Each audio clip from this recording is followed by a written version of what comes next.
subscribe before you close your eyes. For today's video, I have some more thrifted books to share with you.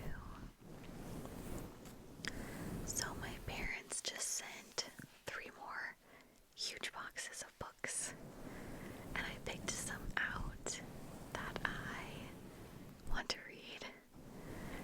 So I thought I would share those with you. The rest are going straight to the little library. In my front yard, we rotate the books pretty frequently. So I hope that you are doing well. I hope you've been getting good rest. And I hope you are able to sit back and relax, grab yourself a warm beverage and a blankie, and enjoy this little thrifted book haul. So, the first book is Language of Letting Go, 366 New Daily Meditations by Melody Beadle.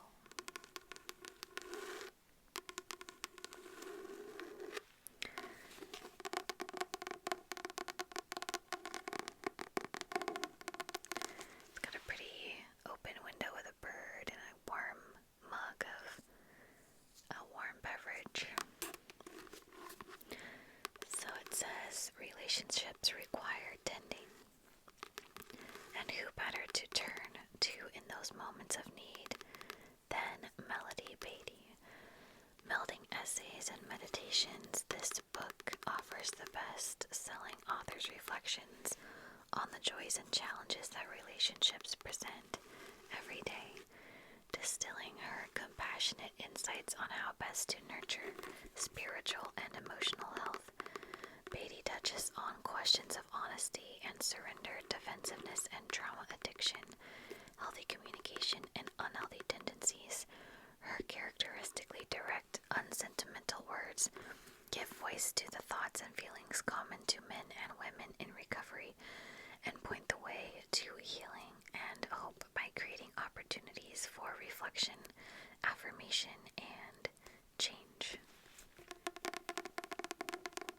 I feel like this is a good one for like New Year's coming up. Help to set maybe some resolutions and reflect a little bit.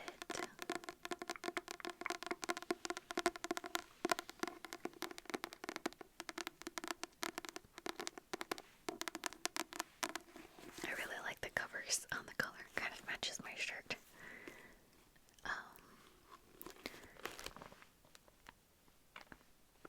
There's like, so each chapter starts with like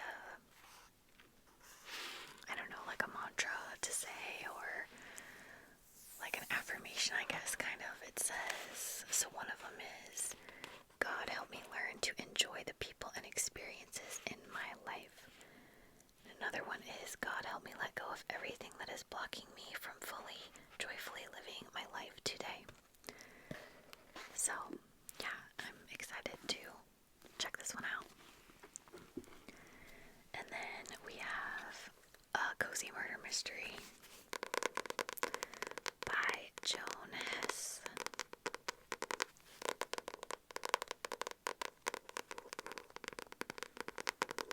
So this one is Death by the Light of the Moon. Death by the Light of the Moon. And there seems to be like some sort of stately manor in the distance on a lake or maybe a river. It says a Claire Mallory mystery. Things that go bump in the bayou. For bookseller and amateur sleuth Claire Mallory, getting a root canal beats going to a Mallory family reunion. this time, Claire's 15-year-old daughter, Karen, visit her deceased father's relatives.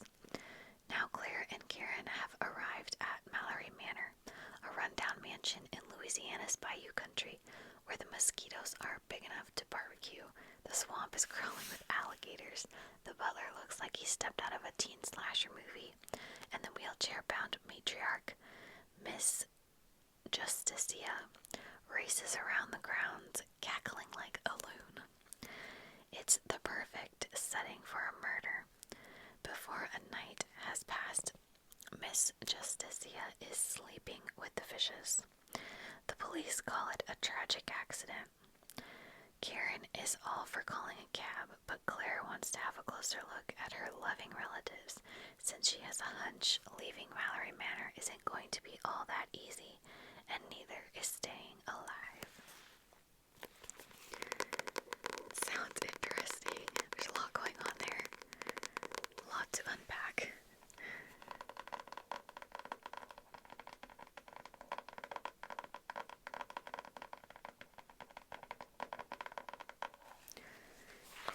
Let's see, I wonder when this one was released.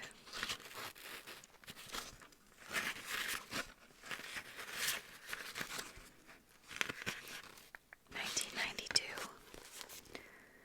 I kind of thought it was giving 90s or early 2000s, but 92 is early 90s, so.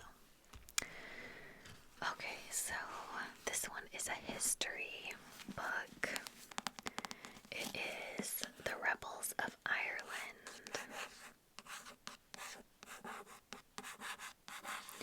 Edward Rutherford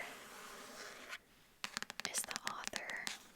Very cool looking cover.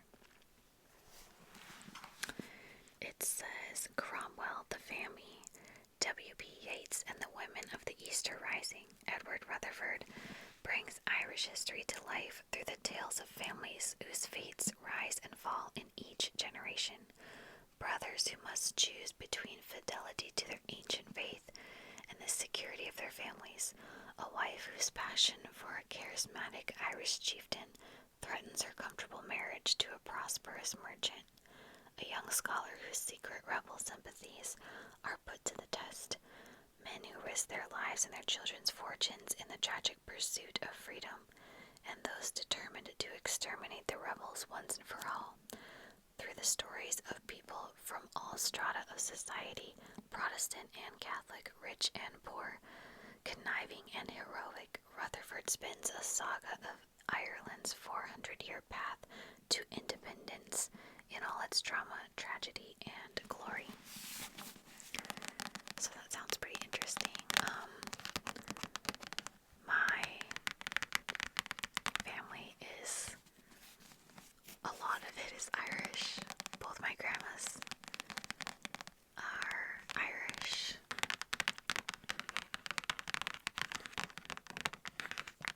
So this could be a interesting history to check out. I haven't really learned that much about Irish history, to be honest. I mean, I know a few things, but it's not really an area I've ever studied. Of course, I've studied like world history, but specifically like Irish history, there's not all that much I know. Like, I know about the potato famine. I know about like what was going on with the IRA. But honestly, other than that, I really don't know. I don't know that much. So it could be a good area to enhance my learning in. Okay, this is a young adult book, and I'm kind of surprised I've never actually read it, but I've wanted to because I have heard that if you're a Harry Potter fan, this is like one you should check out because it's got like some similar vibes. So I do want to read the Percy Jackson series. This is the first one, The Lightning Thief by Rick Riordan. I'm not sure how to say that. these are movies now, aren't they? Percy Jackson and the Olympians. I think they might have made a movie.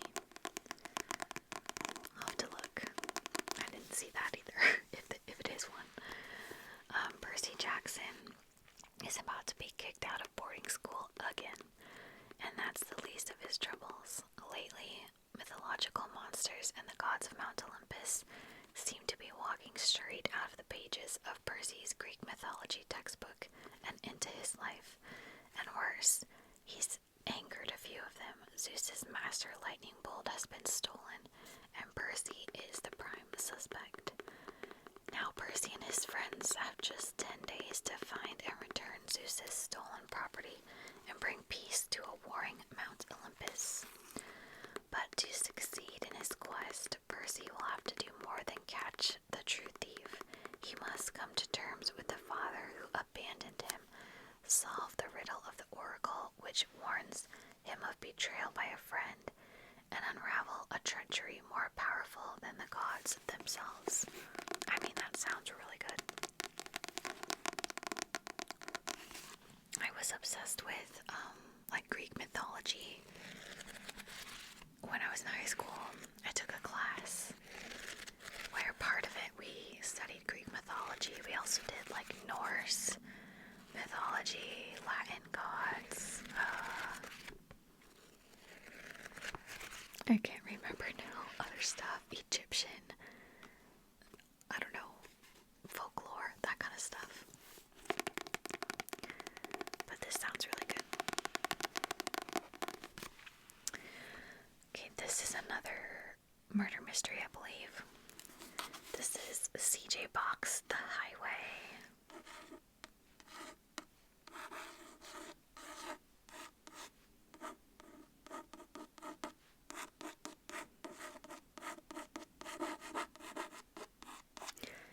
A Cassie Dewell novel.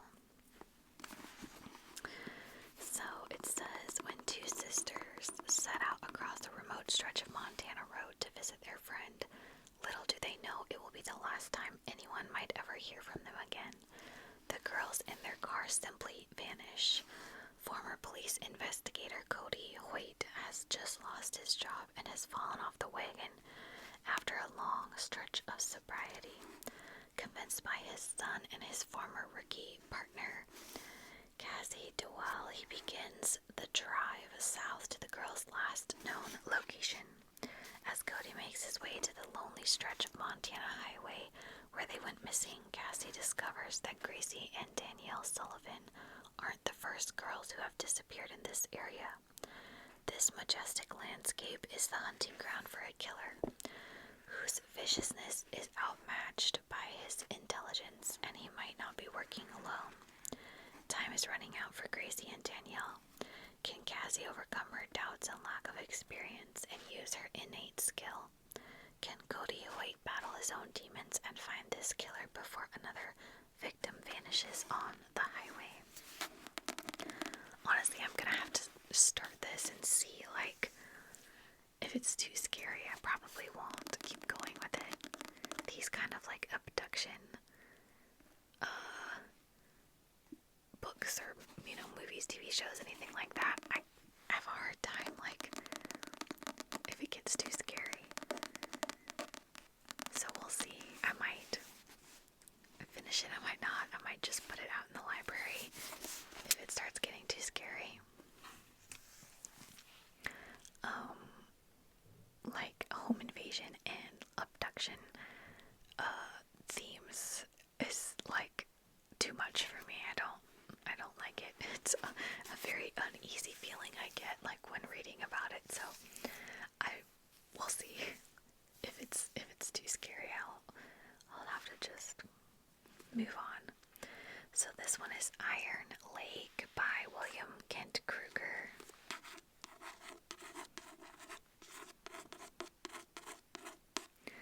20th anniversary edition. Okay, it doesn't really look like there's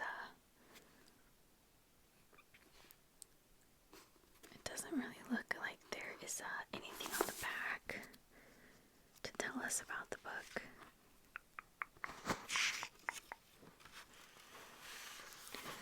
Oh, here it's right at the beginning. So it says, part Irish, part Anishinaabe Indian.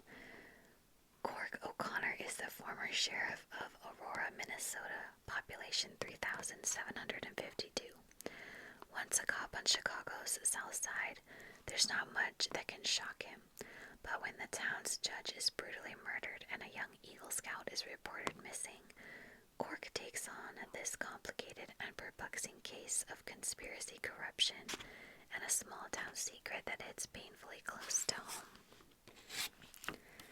So that sounds good, and I like the cover. I thought it looked wintry. So, I'm gonna check this one out.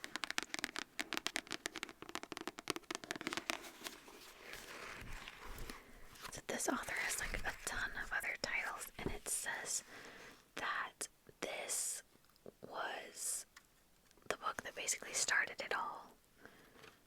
So, begin the journey that started it all in Iron Lake.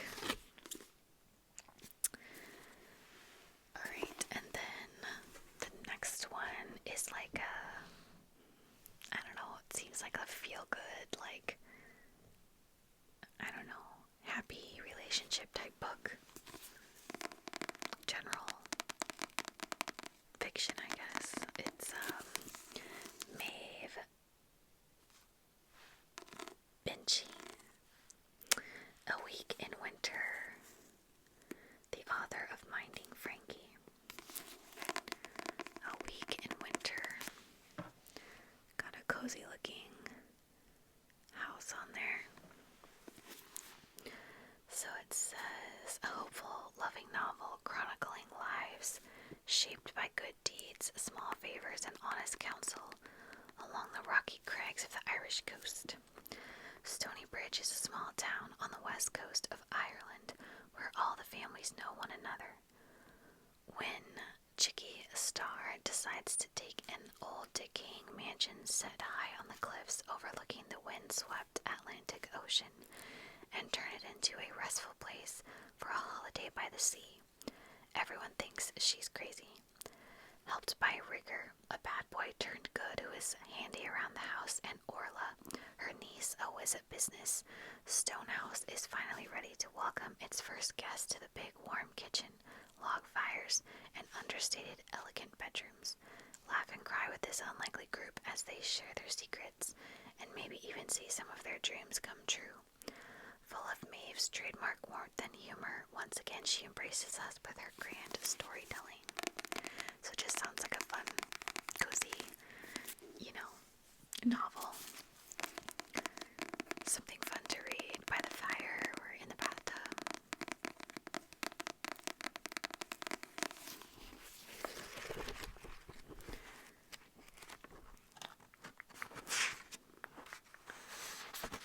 Trying to see when this one was published. Copyright 2012. Okay, I have two more books. So this one is another murder mystery. It's like a cozy murder. Those two words don't go together, but it's like the cozy murder mystery genre, you know. It says a beyond the page bookstore mystery. A margin for murder by Lauren Elliott. Justice is overdue. It's got a bookmobile bus and a little, is that the library? Yep, that's a library building. So it says bookshop owner Addie Grayborn must put the brakes on a killer after a death occurs behind the wheel of a bookmobile. Addie Lee leaves her Greybourne Harbor bookstore beyond the page books and curios in the capable hands of her assistant, while she travels to the neighboring town of Pin Hollow to attend a book sale at a library that is closing due to lack of funding. But the real find is a bookmobile bus, which she's excited to refit as a traveling bookstore to hit all the summer festivals. The bookmobile also holds a surprising treasure: several classic first editions and an early edition of Robert Louis Stevenson's A Child's Garden of Verses. But before her bookmobile can be delivered to Addie, a fatal car crash occurs when an autopsy reveals poison in the victim's system, and the first editions go missing. It's up to Addie to determine what would drive someone to murder. If she's not careful, however, she may be the next one to be dead on arrival. That sounds interesting. I love that it's like book themed.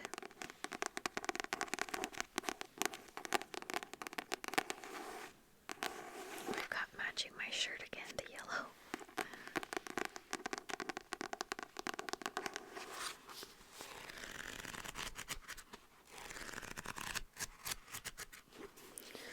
Alright, so last book is The Inquisitor's Key, a body farm novel by Jefferson Bass.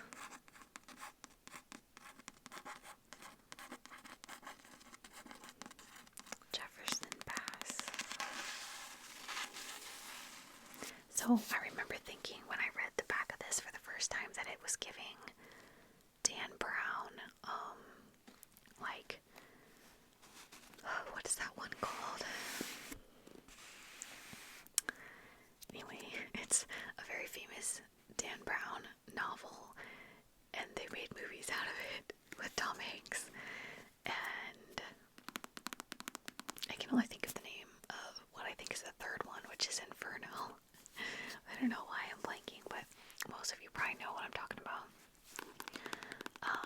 Okay, so it says, while helping to excavate a newly unearthed chamber beneath the spectacular palace of the popes in Avignon, France, Miranda Lovelady, protege of Dr. Bill Brockton, makes a startling discovery: a stone chest bearing an inscription declaring it holds the bones of Jesus of Nazareth.